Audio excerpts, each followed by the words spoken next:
to everyone listening.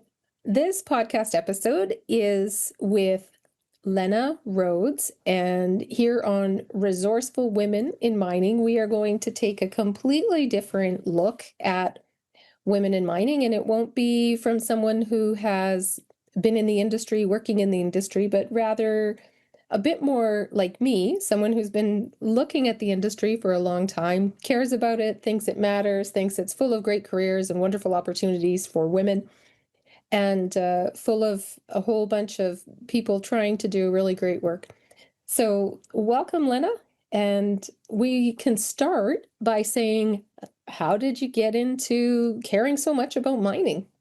Okay, so I am married to a geologist, and prior to moving to Chibougamau, northern Quebec, for my first teaching job, I actually knew nothing about geology, and I feel that you would not be interviewing me right now had I not met my husband, who is a geologist, because in school, nobody ever told me about geology. It was never talked about in my house. And that's basically how I got into it, because being married to a geologist, you tend to be surrounded by people within the mining industry. Mm-hmm. And people who like really long hikes. Yes, that's correct. For sure. So, and then when you were teaching, how did Yes. you roll your interest of geology into your teaching? Well, I really do like working with large scale themes. And I've always been one to do a lot of hands-on activities with the children. Rocks is a great way to start.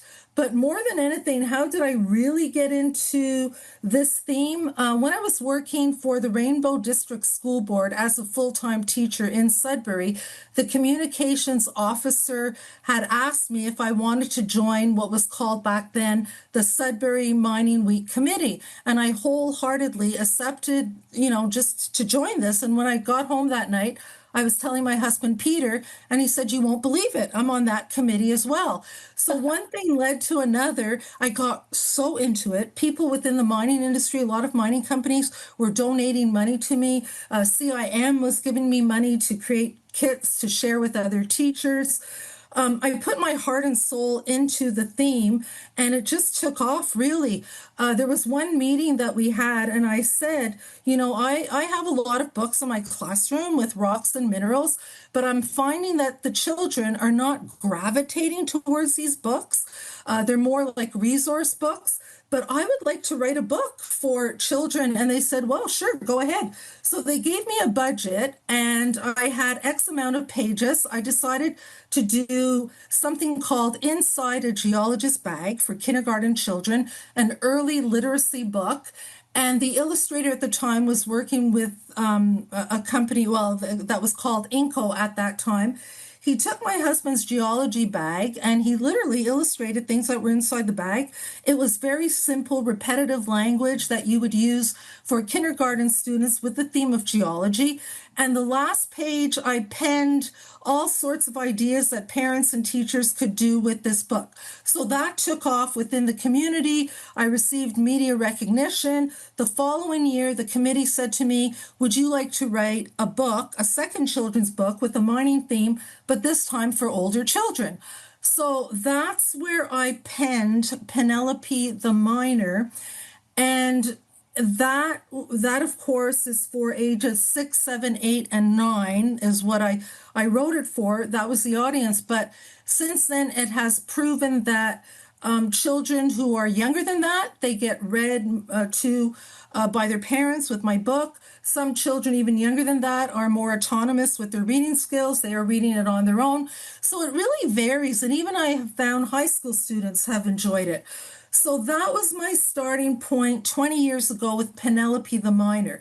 Moving forward, last summer, I was talking to Jeff Swiniga, and he is the CEO of Exploits Discovery. He is also he's also a PDAC board member. And right away, he checked out my book. It was on Amazon at the time. He said, you have to reprint this. He saw value. He saw that it was original, that there was nothing out there. He told me, it's rewritten, it's well written. he inspired me. Truly, he's the one that inspired me, put the plug into my ear. Otherwise, I don't think I would have done a reprint. Having said that, it has taken off so well. I'm so excited to say that there's actually a teacher in grade 2 who has used Penelope the Miner to link the topic to most of her subjects in the curriculum, including her STEM education curriculum. She has had the children write letters to me, and I have one letter in front of me. It says, "Dear Mrs. Rhodes, first, thank you for Penelope the Miner. My favorite part was the idea that Penelope followed her dream to become a miner. I want to become a geologist one day." So this is the type of thing that Oh, I'm getting. Yes, that's so fun to hear, that it goes interactive like that. And, when you mention the age of kids, it reminds yes, me that there's a certain uniformity between girls and boys studying in the younger ages. Well established that different aspects develop at different rates for girls and boys, and yes. there is a kind of a fall off where, and I believe it's sort of 8, 9 to about 11, 12 for girls, when the interest in what you were calling the STEMs, which everyone listening likely knows, science, technology, engineering, math, and those, Sorry. that kind of falls off for some girls. So the idea that we could maintain that interest and have an interest already established in mining and an awareness of it so that it can hopefully outlast that fall off, and a number of other things that can be done as well to keep girls confident and interested in all of those things that might lead them to be geologists or engineers or anything else, and the physicality of it too. Looking at it, when Penelope goes underground, you've made it like an imaginative playground under there. And to me, I think that's a great way that the trades and the physical aspects of mining can be appealing to girls as well. So I think you've really hit a number of entry points where girls could see themselves doing that at some point in their lives. So thank you for bringing up those points. They're actually interesting because I found that with the older girls, you're right. There's a certain point where if I just gave them the book, the Penelope book, they might not, be that interested in it if it was just a story. But the visuals, the pinks and the purples that my illustrator that I asked her to use, I find is appealing to girls. So that extends their interest in Penelope the Miner. Having put that even further with the Barbie movie that came out, I thought, well, you know what? Girls are getting more interested now in Barbies. Even adults are talking about Barbies. So I went out and I bought Barbies. I bought girl Barbies. I bought boy Barbies, different colors. I purchased on Amazon little safety vests, hard hats. I bedazzled all sorts of Barbies. I And love it. girls within that age range are literally like, I have a picture of one girl in Nevada where I sent a Barbie to with books. When WomenInMining bought a number of my books and sent them to Nevada, they sent me a picture where this girl in that age range, you can tell her whole face is lit up. She's looking at my bedazzled Barbie with a tender heart. And you can tell, like, I've got her. I've got her attention. And I'm thinking inside her head right now, she might be thinking one day, like, I want to be that girl.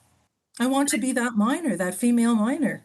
And that imagination capture, I think, is so important. I mean, often we have, very serious gender discussions and all these discussions that I'm really happy to be a part of. But we have some pretty serious adult discussions Mhm. about women in mining.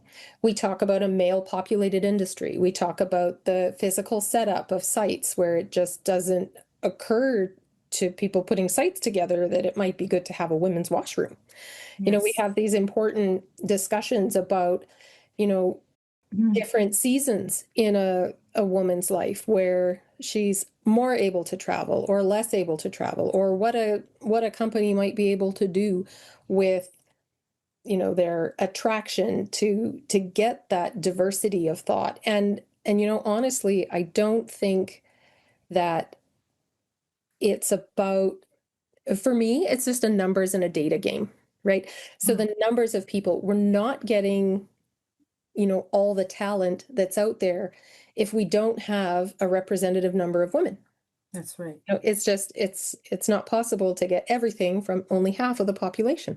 So, in when it comes to diversity, we're not necessarily looking for a type of person. We're looking for, and there are signs, gender, Yes. nationality, all of these different Sure. things. But, it's often very serious data analysis and some socioeconomic analysis and a lot of bias busting that needs to happen, and our awareness of these things, and looking at it from that point of view. At some point, the woman was interested in mining. So when does that happen? And I've I've really enjoyed, the idea that you're capturing the imagination of a girl Yes. who might grow up to become a miner. But beyond that, whether, the girl who picks up your book becomes a miner or not, the other awesome thing about it is that everybody who reads that book can now picture women doing that as a career. Mm, You can picture a woman in PPE. It might not be purple, and the bedazzled sure. bit might not pass No, the safety, exactly. It right? would not pass the safety regulations, Right. but Yeah. it's like with children, right? Before we get into all the complicated language that adults need to hear, they just need, they need to see those colors. Even Hmm. Hollywood is not portraying mining in a very favorable way for adults, let alone children. So Right.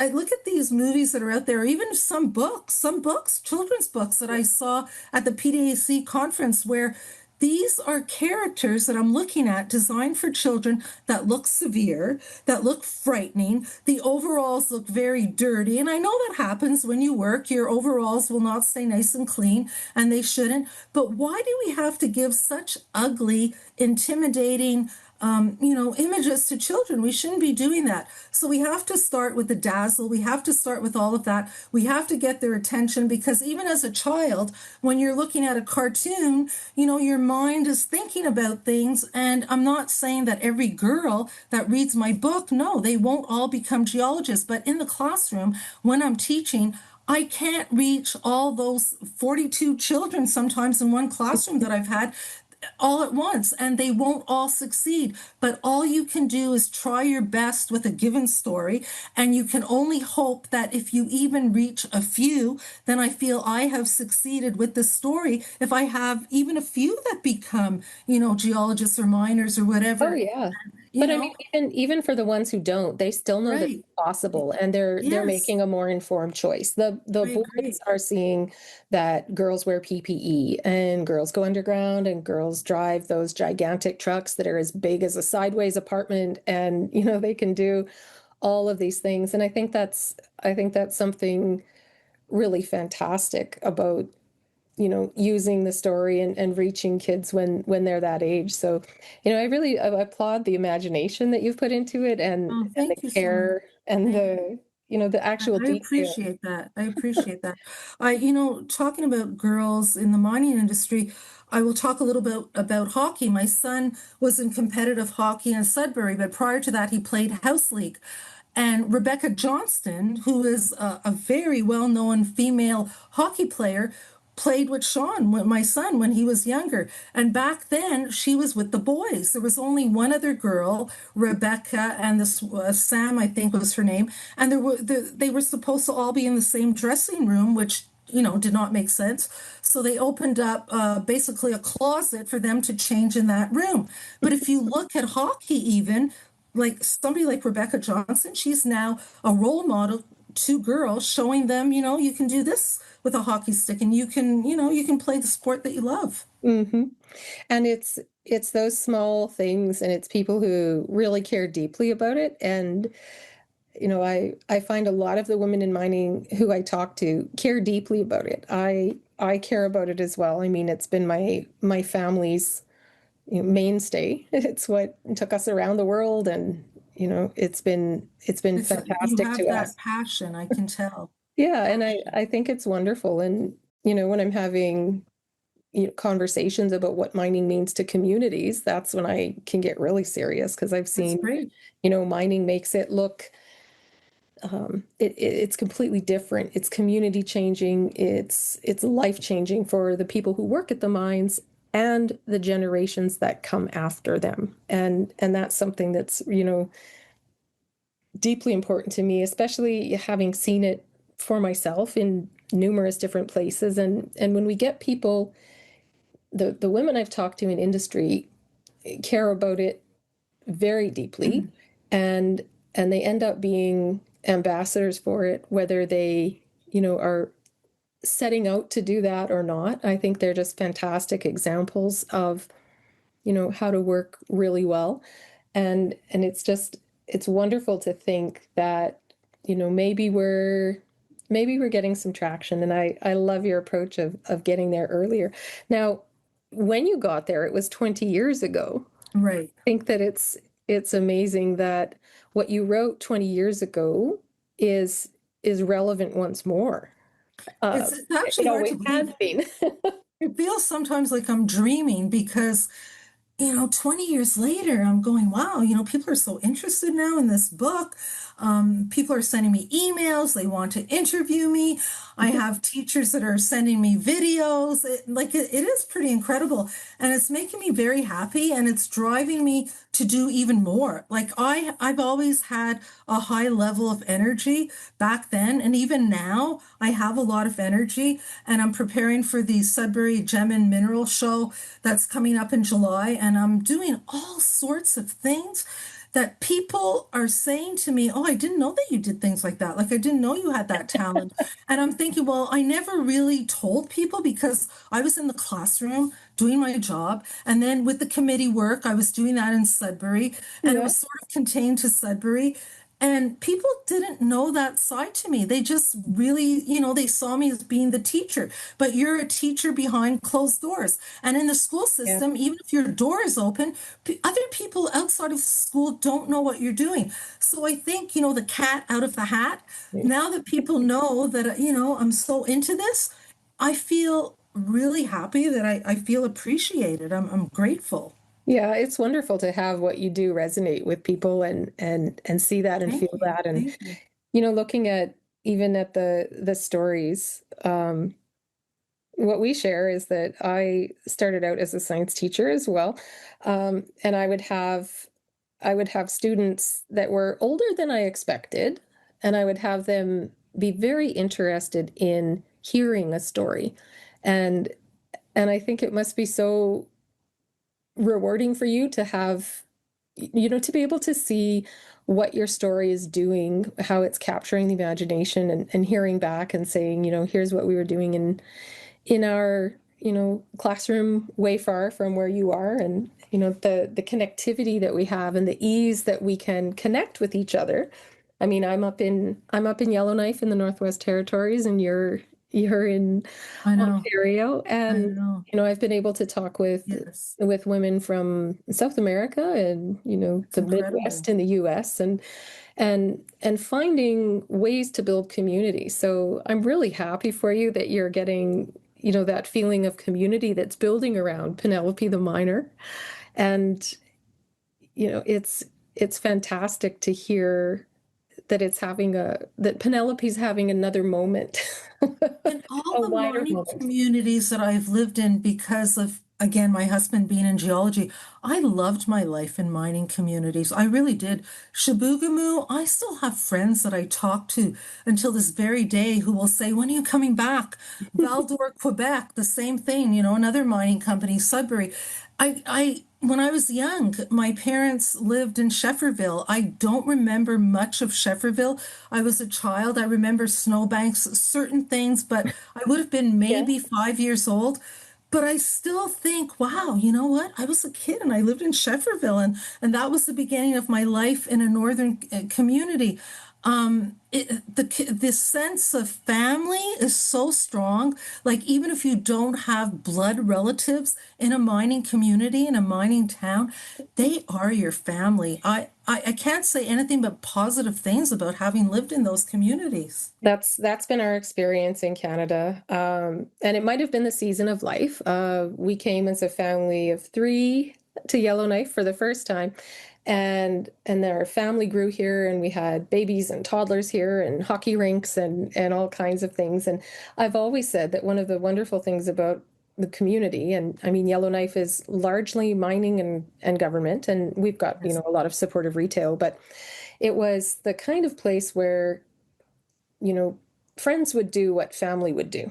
that's And right. and I've always appreciated that about it. And there's that sense of hard work, showing up for your shift, pulling your weight and just being like really, really ready to work for your job, and it's not necessarily like that in every sector, but No, the no. mining the mining places where I've been, I've really enjoyed the community aspect of it as well. So I found that people, like even in the school system, in mining communities, we became a true team. We helped each other. We weren't there to backstab each other. There was no jealousy. I did not feel that. Everybody wanted to help each other, and we showed pride in what others did in their classrooms. When yeah. I moved out of mining communities, I didn't get that same feeling of the true team. People did their own thing. So that's what I missed. I missed that when I left Shabugamu, Val-d'Or, Sudbury.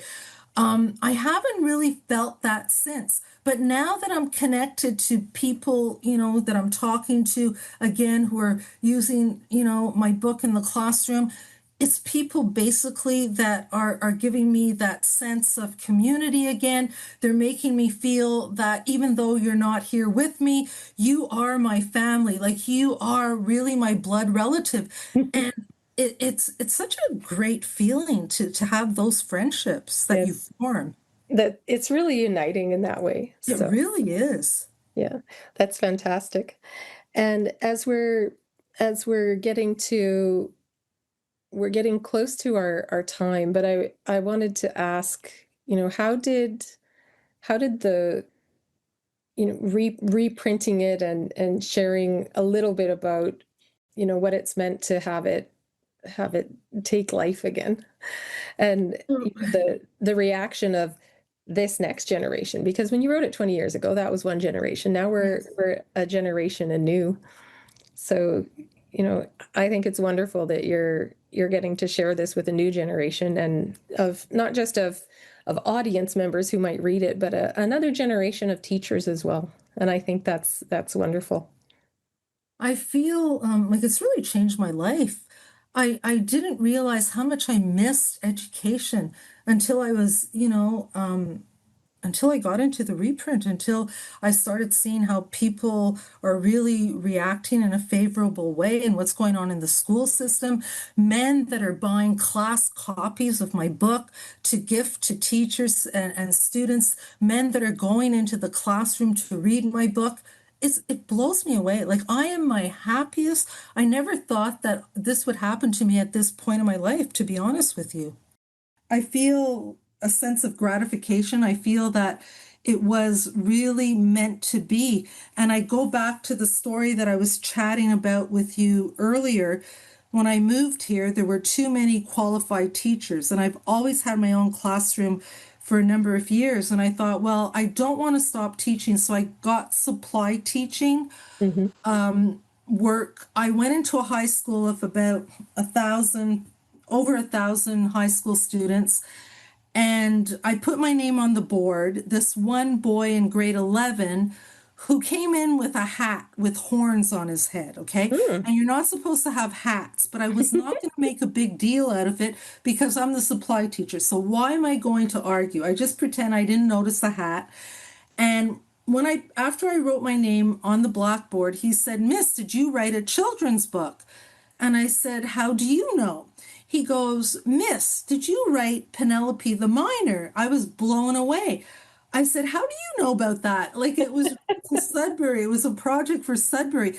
He said, my grandmother collects children's books. Her friend in Sudbury told her about your book, and she went there and got your book, and I've read it. And Miss, you have a wicked imagination.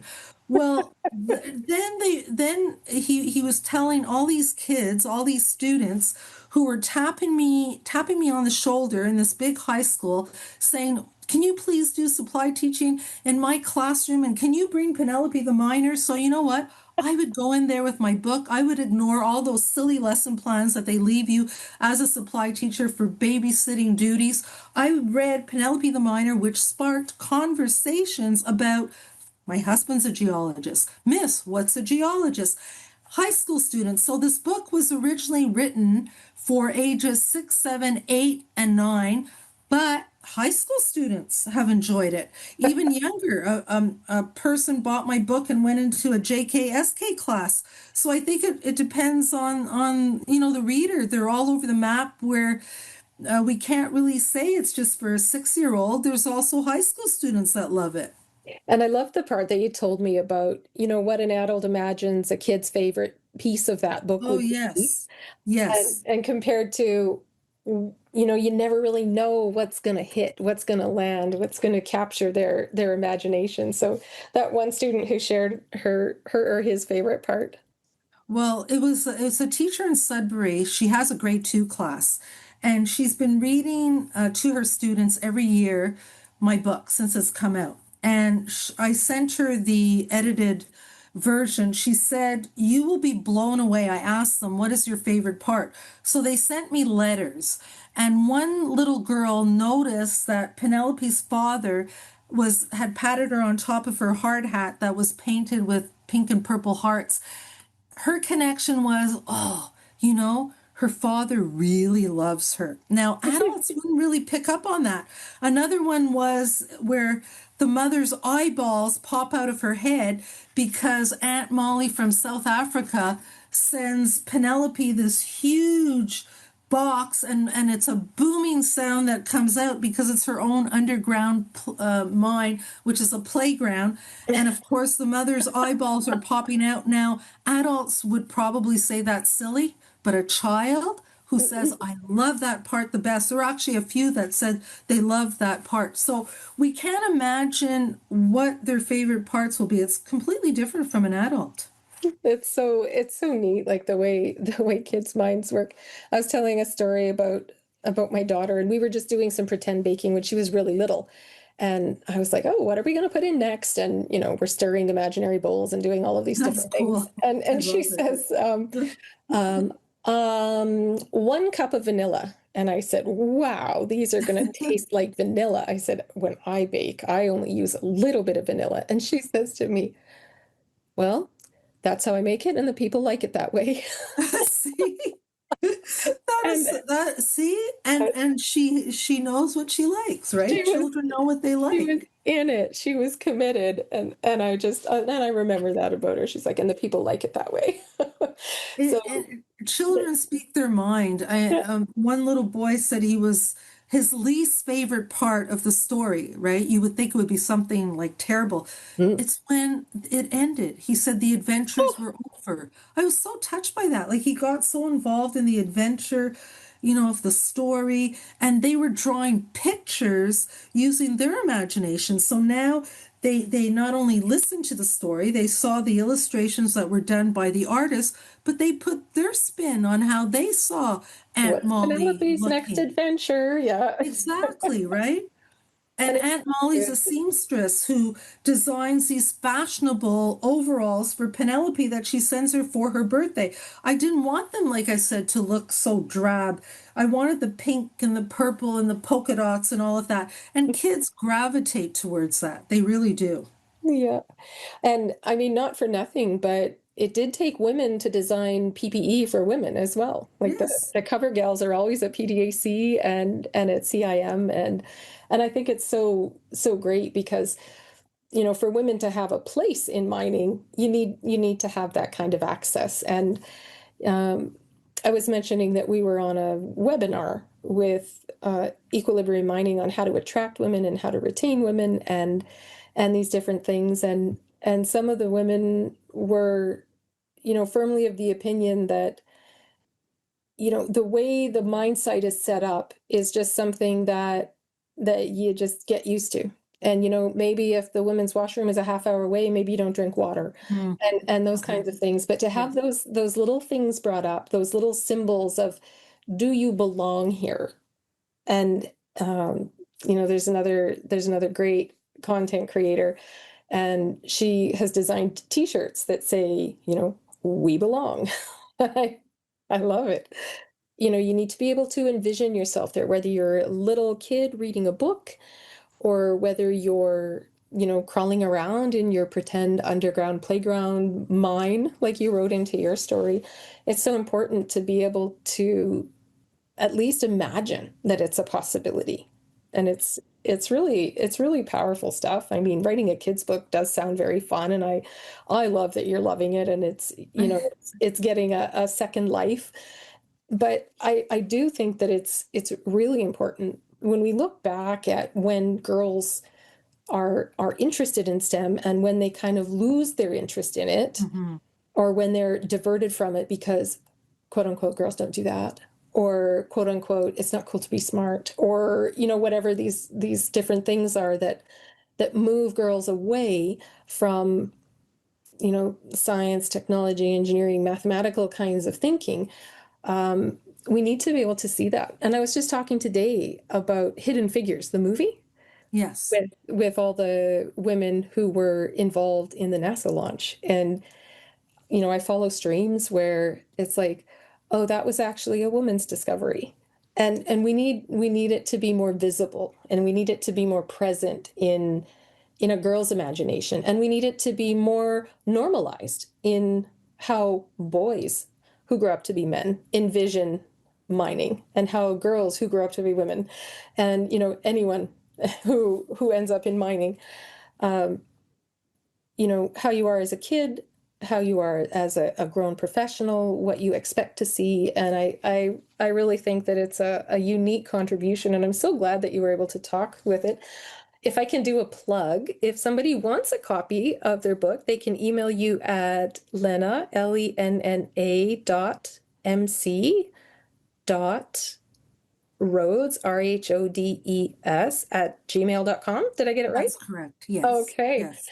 Because, we want the people out of university, we want the women out of trade schools, we want operators, we want people from community to consider mining, and to have women be interested in it. I think it would be so cool to have an imaginative story that goes into it. So I'm so thrilled that you took the time today to talk with us and have, a really fun young take on women in mining.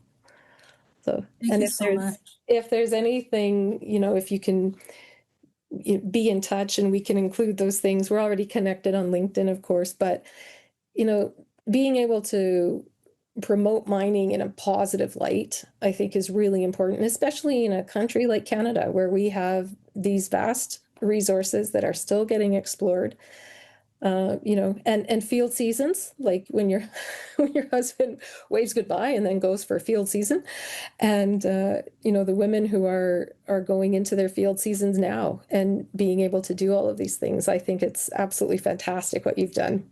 So I love the thanks so much. excitement, though, of a geologist going into the field. Like, I have never gone where my husband has been, but just Oh, I've okay. heard, the people around him, the geologists that he's worked with, they get so excited. And I remember how excited he would get packing that geology bag and making sure that everything was in there, and then coming home and putting samples like right under the running water in our kitchen sink. Yes. And And and he has a collection of he calls them, people say backpacks, he calls it pack sack, whatever you want to call it, his pack sacks, but a whole yeah, collection. And I believe that a geologist can never have any, like, enough pack sacks. They really no, can't. or carry enough core. Exactly, right? And you have to be strong to lug that around. And our Yeah. son did prospecting one year for, for my husband's company. And you know what? He really liked it. The only thing that bugged him were all the mosquitoes the black flies that went onto his sandwich. He did not like that. Oh, on his sandwich. I thought you were going to say onto him. So he was On his okay with them sandwich. feasting on him, but leave his sandwich I alone. know, yeah. Don't worry about me. Just I want to eat that sandwich. Yeah, Oh, it's funny. that's so funny. And I told him when you go there, there's no store. So if you want, bring your books. If you want whatever you want, bring it now because there's no store. Like he had never been that far before, and he actually that loved remote, it. He yeah. loved it. And it's an amazing experience too. Like it's a really, cool way to get out and see the environment. And Yes, we were and very talking about art peaceful. and everything else too. It's getting into the natural world is really quite special. And, you know, geologists get to do that Well, and what people what get to you've done enjoy it. as a parent, I can tell that you're a wonderful mother. So Oh, thank you. I'll put you And in you have a touch. brilliant mind, just like Penelope. You really do. And you're a real person. Penelope's not real, but you have that brilliant mind. Well, I don't So know. I think all the people who read your book, I think she becomes real for them. And yeah, it's I think true. that's a talent and a gift. So It's thanks so true. much for today. We'll Thank say you. goodbye and hope to keep in touch It and was find out how fun. Thank you Penelope's so doing. much. Thank you. I appreciate it. Goodbye Okay. now. Take good care. Bye. Bye. Bye-bye. Resourceful Women is a product of the Prospector News. Opinions expressed in this podcast are those of the speaker and speaker alone. Resourceful Women is for educational and entertainment purposes, and nothing in the podcast should be taken as investment advice. Always consult with a licensed personal financial advisor before making any investment purchases.